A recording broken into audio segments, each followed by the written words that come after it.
Hi, welcome back to fiery facts with తోట ప్రసాద్ గారు. Sir నమస్తే. హాయ్ అండి. సార్ యాక్చువల్గా నాకు పర్సనల్గా ఇష్టమైన మూవీస్లో క్షణక్షణం కూడా ఒకటి. అంటే యాక్చువల్గా మొన్న రీసెంట్గా నేను ఆర్జీవి గారిది ఒక ఇంటర్వ్యూ చూశాను సార్. దానిలో ఆయన చెప్పింది ఏంటంటే, నేను టేస్ట్ చేసిన ఫస్ట్ ఫ్లాప్ మూవీ క్షణక్షణం. నేను స్టన్ అయిపోయా. ఎందుకంటే ఇప్పుడు కూడా మనం top 100 cult classics movies of Telugu cinema industry అంటే కనుక క్షణక్షణం అనే పేరు ఖచ్చితంగా ఉంటుంది అక్కడ. సో ఇప్పుడు ఎందుకు అది కల్ట్ క్లాసిక్ అయింది, అప్పుడు ఎందుకు అసలు అది వర్కౌట్ అవ్వలేదు సార్? నేను అప్పటికి క్షణక్షణం రిలీజ్ అయ్యేటప్పటికి నేను జ్యోతిచిత్ర అనే తెలుగు ఫిల్మ్ మ్యాగజైన్లో పనిచేస్తుండేవాడిని. Okay sir. ఆ సినిమా నిర్మాతలు డాక్టర్ కేఎల్ నారాయణ గారు, మన ప్రముఖ సినిమాటోగ్రాఫర్ ఎస్ గోపాల్ రెడ్డి గారు. వాళ్ళ శ్రీ దుర్గా ఆర్ట్స్ మీద బ్యానర్ మీద వచ్చిన ఫస్ట్ సినిమా. ఇప్పుడు రాజమౌళి గారు, మహేష్ బాబు గారితో ఏ బ్యానర్ అయితే చేస్తున్నారో ఆ బ్యానర్ మొదటి సినిమా క్షణక్షణం. ఓహో, ఓకే సార్. అంటే శివ సినిమా 1989 అక్టోబర్ 5-6 తారీఖు, నాకు డేట్ కరెక్ట్గా గుర్తులేదు, అప్పుడు రిలీజ్ అయింది. సినిమా ఒక్కసారిగా ఇండస్ట్రీని మొత్తాన్ని షాక్ గురి చేసింది. ఇండస్ట్రీ కన్నా ఆడియన్స్ని ఎక్కువ షాక్ గురి చేసింది. ఈ సినిమా ఏంటి ఇలా ఉంది, వైలెన్స్ ఇలా ఉంది ఏంటి, అంటే ఎక్కడ ఒక రక్త చుక్క లేకుండా ఎంత వైలెంట్గా ఉంది ఏంటి, ఈ సౌండ్ సిస్టమ్ ఏంటి, ఈ మేకింగ్ ఏంటి, ఇలాగ జనాలందరూ మాట్లాడుకున్నారు పెర్ఫార్మెన్స్లు ఏంటని. అంటే ఆ శివ సినిమా రిలీజ్ అయినప్పుడు కూడా నేను అరకులోయలో బొర్రా గుహల్లో సినిమా షూటింగ్ జరుగుతుంది. కృష్ణరాజు గారు, రాయం ప్రసాద్ గారు యాక్ట్ చేసిన గురు శిష్యులు అనే సినిమా, ఎస్వి ముత్తురామన్ గారు డైరెక్టర్. ఆ సినిమా కవరేజ్కి వెళ్తే ఆ రోజు రిలీజు వెళ్ళగానే కృష్ణరాజు గారు అడిగారు ఫస్ట్, ఎవరో ఎలా ఉందా సినిమా, శివ సినిమా అని. తర్వాత కోట శ్రీనివాసరావు గారిని ఆ రోజు కలిసాం. ఆయన మాచిరాజు క్యారెక్టర్ చేశారు శివ సినిమాలో. ఆయన ఆ రోజు మాకేం చెప్పాడంటే, ఆయన అసలు ఆ సినిమా నేనేదో ఒకరోజు 2 రోజుల్లో వేషం చేశాను మాచిరాజు క్యారెక్టరు, ఇలా చూస్తుంటే నేనే సీట్ ఎడ్జ్లోంచి ఇలా ముందుకు వచ్చి చూశాను సినిమా, అది ఇదని తెగ పొగిడాడు. పొగిడి ఏమన్నా అంటే, మళ్ళీ ఇదంతా రాయద్దు, ఎవరో కొత్త డైరెక్టర్ని కోట పొగిడాడు అనుకుంటారని వద్దన్నాడు. ఆయన భయాలు ఆయన ఏమిటో తెలియదు ఆయన. Okay sir. సరే అనుకుని ఇంకా ఆ రోజు రాత్రి ఎక్సైట్మెంట్ ఆపుకోలేక నేను, అప్పుడు జర్నలిస్టులు బిఏ రాజు గారు, వినాయకరావు గారు, మేమందరం వైజాగ్లో సెకండ్ షో సినిమా చూసాం, Shiva cinema. So extraordinary. Okay. అది మొత్తం ఇండస్ట్రీని ఊపింది. Okay okay. ఊపిన తర్వాత ఆయన నుంచి వచ్చే రెండో సినిమా ఏంటి అని అందరూ ఎదురు చూస్తున్నారు. ఓకే. శివ సినిమాకి సినిమాటోగ్రాఫర్ ఎస్ గోపాల్ రెడ్డి గారు. సో ఆయన రామ్ గోపాల్ గారిని తన నెక్స్ట్ సినిమా డైరెక్ట్ చేయమని అడిగారు, తమ సినిమా వర్క్ చేయమని. ఓకే. సో ఆయన హ్యాపీగా యాక్సెప్ట్ చేశారు. సో అలా క్షణక్షణం ప్రారంభమైంది. క్షణక్షణం ప్రారంభమయ్యే ముందు రోజు కూడా ఏంటంటే, విజయవాడ ఆంధ్రజ్యోతి ఆఫీస్లో గోపాల్ అని ఒక యాడ్ ఎగ్జిక్యూటివ్ ఉండేవాడు. యాక్చువల్గా క్షణక్షణ సినిమాకి లక్ష్మణ చౌదరి గారు అని ఒక ఆయన పార్ట్నర్ అనుకుంటా. ఆయన వాళ్ళందరూ ఒకరోజు నైట్ మాకు పార్టీ ఇచ్చారు. రేపు ఏంటంటే రామ్ గోపురంతో మా సినిమా స్టార్ట్ అవుతుంది హైదరాబాద్లో, ఇలా వెంకటేష్ శ్రీదేవి యాక్ట్ చేస్తుందని చెప్పారు. నాకు అది బాగా గుర్తు. అయిపోయిన తర్వాత 1990 అక్టోబర్ 9వ తారీఖు క్షణక్షణ సినిమా రిలీజ్ అయింది. జనాలందరూ విపరీతమైన ఎక్స్పెక్టేషన్తో ఉన్నారు. శివ తర్వాత రామ్ గోపాల్ చేస్తున్న సినిమా, పైగా క్షణక్షణం, అదే చాలా థ్రిల్లింగ్ టైటిల్ అనిపించింది. సో ఈ డైరెక్టర్ అది చాలా వైలెంట్గా తీస్తాను ఎక్స్పెక్టేషన్స్ ఒకవైపు, తర్వాత వెంకటేష్ శ్రీదేవి కాంబినేషన్ ఒకవైపు, దానికి తోడు మ్యూజిక్ సాంగ్స్ చాలా సక్సెస్ అయ్యింది. ఆ సినిమా ఫస్ట్ డే ఇప్పుడు లేరు అయినా అరుణ్ సాగర్ గారు అని ఒక జర్నలిస్ట్, TV9, 10 TV వీటన్నిటిలో పనిచేశాను, అతప్పుడు ఆంధ్రజ్యోతిలో కొలీగ్. Okay sir. ఆయన సినిమా చూసి డిసప్పాయింట్ అయిపోయాడు. ఏం పాస్ ఈ సినిమా ఇలాగుంది ఏంటి, ఇలా తీసేంటి రామ్ గోపాల్ వర్మ, ఎలా అనుకున్నాం, ఎలా చేసామని చాలాసేపు మాట్లాడాడు. నాకు బాగా గుర్తు ఆ రోజు. సో ఆ రోజు ఏమైందంటే, ఆడియన్స్ శివ పాయింట్ ఆఫ్ వ్యూలో క్షణక్షణాన్ని చూశారు. ఓకే. ఒక థ్రిల్లింగ్ వైలెంట్ సినిమా అనుకుని చూశారు. అందులో ఉన్న ఒక ఏమంటారు, ఒక ఎంటర్టైనింగ్ అడ్వెంచర్ సినిమా జోనర్ అనేది అప్పటికి తెలుగు సినిమా కొత్త. ఓకే. అడ్వెంచర్ సినిమాలు చాలా వచ్చాయి, మోసగాడు కావచ్చు, ఇలాంటి సినిమాలన్నీ కూడా ట్రెజర్ హంట్ కావచ్చు, ఏమైనా కావచ్చు, లేక క్రైమ్ మిస్టరీలు, అందరం కృష్ణ గారు చేసిన చాలా సినిమాలు ఉన్నాయి. అలాంటి సినిమాలు ఆడియన్స్ కలవడానికి ఒక ఎంటర్టైనింగ్ లైటర్ వేన్లో వచ్చిన ఒక అడ్వెంచర్ సినిమా అనేది ఆడియన్స్ డైజెస్ట్ కల ఫస్ట్ విషయం. రెండోది, రామ్ గోపాల్ వర్మ నుంచి ఇలాంటి సినిమాలు ఎక్స్పెక్ట్ చేయలే, చాలా వైలెంట్గా ఉంటుందని. పైగా విలన్ పరేష్ రావులేమో పియానా మీద మాడుతూ ఇదేం పాటరా అని అసెన్స్ అని అడుగుతూ ఉంటాడు. సో అతను భయపెట్టలా, నవ్వించాడు జనాన్ని. Silent comedy. సో జనాలకి ఏంటి సినిమా ఎలాగుందని ఫీల్ అయ్యారు. ఓకే. అందువల్ల వాళ్ళు డైజెస్ట్ చేసుకోవాలి, అందువల్ల సినిమా బాగా నిరాశపరిచింది. ఓకే. అదే రోజు దాసన్ నారాయణరావు గారు డైరెక్ట్ చేసిన అమ్మ రాజీనామా అనే సినిమా ఓపెనింగ్ జరిగింది విజయవాడ. అదే రోజు క్షణక్షణం రిలీజ్ అయిన రోజు అనుకుంటా. అశ్విని దత్ గారు, దేవి వరప్రసాద్ గారు, త్రివిక్రమరావు గారు, ఈ ముగ్గురు, జగదీష్ ప్రసాద్, ఈయనందరూ ప్రొడ్యూసర్స్ ఆ సినిమాకి. చాలా భారీ ఎత్తున జరిగింది ఓపెనింగ్. ఆ రోజు రాత్రి విజయవాడ క్లబ్లో పార్టీ జరిగింది. ఆ పార్టీకి రామ్ గోపాల్ వర్మ వచ్చారు. ఓకే. అంటే ఈ సినిమా రిలీజ్ అయిన తర్వాత ఆయన అటెండ్ అయిన పార్టీ ఆ రోజు నైట్. ఓకే. సో ఆ రోజు నైట్ ఆయన కలిసి పార్టీలో మామూలుగా జర్నలిస్ట్గా కలిసి ఆయనకి. సో అప్పటికి ఏంటంటే సినిమా టాక్ కొంచెం నెగిటివ్గానే ఉంది, డిసప్పాయింట్ చేసింది ఆ సినిమా.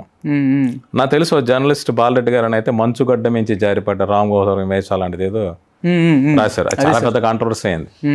ఆయన హర్ట్ అయ్యి, రామ్ గోపాల్ గారు హర్ట్ అయ్యి, ఆయన సన్నిహితులు హర్ట్ అయ్యి, ఇలా సినిమా గురించి చాలా ఫీల్ అయ్యారు.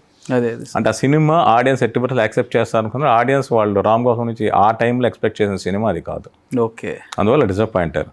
ఆ తర్వాత ఏమైందంటే రిపీట్ రన్లో నన్ను అంత ఎంటర్టైన్మెంట్ని హ్యూమన్ని అర్థం చేసుకోవడం మొదలుపెట్టారు. ఓకే. ఇప్పుడు బ్రహ్మానందం గారు ఉన్నారు, చాలా సీరియస్ కామెడీ చేస్తారు. వద్దమ్మా అది టచ్ చేయొద్దు, అది వద్దు అని అంటూ ఉంటాడు ఆయన. అలాగే ఆయన వెంకటేష్ గారు కథ చెప్తుంటాడు, మా అమ్మాయి లాగంటే నేను ఈ సినిమా ఎక్కడో చూశాను అని శ్రీదేవి మాట్లాడుతుంటే, ఏంటి నా కష్టాలన్నీ నీకు సినిమా కథల్లో అనిపిస్తున్నాయి అంటాడు. అంటే యాక్చువల్గా ఏంటంటే సినిమా హీరో దొంగగా మారడానికి అలాంటి కారణాలు ఉంటాయనేది, ఇలాంటివన్నీ ఉన్నవి. సో అందువల్ల ఆ సినిమా ఏంటంటే మొట్టమొదట వెంకటేష్ను పోలీస్ ఆఫీసర్ నుంచి తర్వాత దొంగని పెట్టి థీఫ్ అని రివీల్ చేయడం, ఇలాంటివన్నీ ఎంటర్టైనింగ్గా ఉన్నప్పటికీ కూడా కావలసినంత ఒక ఆడియన్స్ ఎక్స్పెక్టేషన్స్కి రామ్ గోపాల్ ప్రోడక్ట్కి మధ్య తేడా ఉండడంతో ఆ సినిమా సో ఆ టైంలో ఫస్ట్ రిలీజ్ సక్సెస్ కాల. అది రొమాన్సింగ్ ది స్టోన్ అని మైకేల్ డగ్లస్ యాక్ట్ చేసిన cinema, kind of genre cinema, copy కాదు. అంటే ఒకదాని కోసం హీరోయిన్స్ ఇద్దరు కలిసి చేసి ఒక adventures journey romancing the stone, అలాంటిదే క్షణక్షణంలో కూడా హీరో హీరోయిన్స్ అనుకోకుండా ప్రయత్నించేది. సో ఆ సినిమాలో దేవుడా దేవుడా అనే శ్రీదేవి గారి మేనరిజం అయితే విపరీతంగా సక్సెస్ అయింది. అవును సార్. సో సత్యానంద్ గారు ఆ సినిమాకి మాటలు రాశారు. ఓకే. ఓకే. అంటే రామ్ గోపాల్తో సత్యానంద్ గారు పనిచేసిన ఒకే ఒక సినిమా అది అనుకుంటా. ఓకే. అలాగే కీరవాణి గారు ఆ సినిమా మ్యూజిక్ కంపోజ్ చేయడం అనేది కూడా సాంగ్స్ అనేది సూపర్ హిట్. ఇప్పటికి కూడా వింటా ఉంటే అవును. సో అలా ఆ సినిమా ఏంటంటే తర్వాత రిపీట్ రన్స్ చూసిన కొద్దీ అందులో హ్యూమరు, క్యారెక్టరైజేషన్స్ అన్ని ఆడియన్స్ ఎంజాయ్ చేయడం మొదలుపెట్టారు. ఓకే. ఇప్పుడు యాక్చువల్గా క్షణం సినిమాలో గిరాణికేవ్లో సీన్ ఉంటుంది. ఎవరు వస్తే శ్రీదేవి పీక్ మీద కత్తి పెడతారు వెంకటేష్. ఓకేనండి. అదే ఇన్స్పిరేషన్తో ఒకళ్ళు మహేష్ బాబు సీన్ రీక్రియేట్ చేశారు. భూమిక మెడ మీద కత్తి పెట్టడానికి మహేష్ బాబు కారణం, వెంకటేష్ క్షణమే కారణం. Okay sir. యాక్చువల్గా ఇందాక మనం మాట్లాడుకుంటే శివ గురించి కూడా వచ్చింది కాబట్టి యాక్చువల్ ముందే అడుగుదాం అనుకున్నా ఈ క్వశ్చన్. అంటే మేబీ ఒక 2000 తర్వాత చూడటం వల్ల శివలో మా జనరేషన్ ఆ ఫ్లేవర్ మిస్ అయి ఉంటుంది. ఎందుకంటే మీరు అప్పుడు చూసినప్పుడు మీకు సడన్ షాక్ శివ సినిమా అనేది. సో మాకేంటంటే ఆల్రెడీ శివ తర్వాత శివ లాంటి సినిమాలు చాలా వచ్చేసాయి తర్వాత ఆ తర్వాత చెందిన కోవలో సినిమాలు మేము చూసాం. అయితే ఫస్ట్ టైం మీరు శివలో అంటే మా ముందు జనరేషన్ సార్, మీరు శివలో చూసి మీరు బాగా ఎగ్జైట్ అయిన థింగ్స్ ఏంటి సార్? అంటే ఆ స్టడీ క్యామ్ షాట్సా, ఆ క్లోజప్సా, లేకపోతే ఆ న్యాచురాలిటీయా? అంటే స్టోరీ టెల్లింగ్. ఇప్పుడు ఇదే కమర్షియల్ సినిమాలు. ఇప్పుడు హిందీలో అర్జున్ సినిమా వచ్చింది, సన్నీ డియోల్, డింపుల్ కపూర్ యాక్ట్ చేశారు. ఓకే. తెలుగులో భారతంలో అర్జున్ అని చేశారు, కమల్ హాసన్ తమిళంలో సత్య అని చేశారు. ఆ కైండ్ ఫ్లేవర్ ఉంటుంది. అలాగే చంద్ర గారిది ఏదో సినిమా ఉంటుంది. సో ఇలాంటి సినిమాల ఫ్లేవర్స్ అన్నీ శివలో ఉంటాయి. Okay. The class of violence 1984 కావచ్చు, చంద్ర గారి సినిమా పేరు నాకు గుర్తు రావట్లేదు. ఇలాంటి షేడ్స్ అన్నీ ఉంటాయి శివలో. Okay sir. బట్ ఆడియన్స్ ఎందుకు కనెక్ట్ అయ్యారంటే అప్పటికి తెలుగు స్టేట్స్లో ఒక వైలెంట్ వాతావరణం ఉండింది. ఓకే. ఓకే. సో అందువల్ల ఆడియన్స్ దాన్ని కంపేర్ చేసుకుంటూ ఈ క్యారెక్టర్కి బాగా కనెక్ట్ అయ్యారు. అంటే 1985 వచ్చిన ప్రతిఘటన సూపర్ హిట్ కావడానికి కారణాలు, 1989 Shiva cinema super hero blockbuster trend సెట్గా నిలవడానికి కారణాలు, అప్పటి కొన్ని సామాజిక రాజకీయ ఘర్షణ వాతావరణాలు ఈ సినిమాని అలా ఒక ట్రెండ్ సెట్టర్గా నిలబెట్టాయి. ఓకే. ఓకే. సో మీతో అంటే ఆర్జీవి గారితో మీ ట్రావెలింగ్ ఏమైనా ఉందా సార్? లేదండి. నువ్వు జర్నలిస్ట్గా కొద్దిపాటి పరిచయం ఉంది తప్పితే నేను ఎప్పుడు ఆయనతో కలిసి. అంటే డైరెక్టర్గా ఆయన సినిమాలు అంటే మీ ఇంట్రెస్ట్ అంటే మీకు బాగా నచ్చేవా సార్ ఆయన మూవీస్? అంటే అన్నీ కాదు, ఒక బిగినింగ్ స్టేజ్లో ఆ స్టోరీ టెల్లింగ్లో ఉండే ఒక రానెస్, అంటే ఏమంటారు, ఒక హానెస్ట్గా చెప్పే ప్రయత్నం. డ్రామా తక్కువ ఉంటుంది.